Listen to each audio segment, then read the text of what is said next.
Lalandi na po yung isa. Si Jopay. Yun po si Jada. Yung sampitan natin lang nakaraan. Si Jada. Ito si Jopay.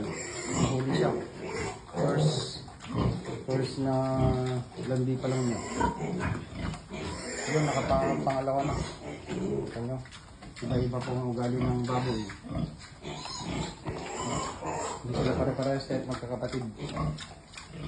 May nahuhuli talagang maglandi. Ito mga F1 ito. F1 gilts. Good for breeder. Pwede rin natin silang inahin. Maganda po ng tindig nila. Mahabang katawan.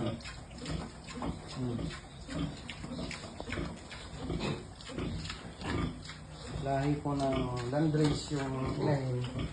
Large white yung bulugan. Kaya F1 po sila.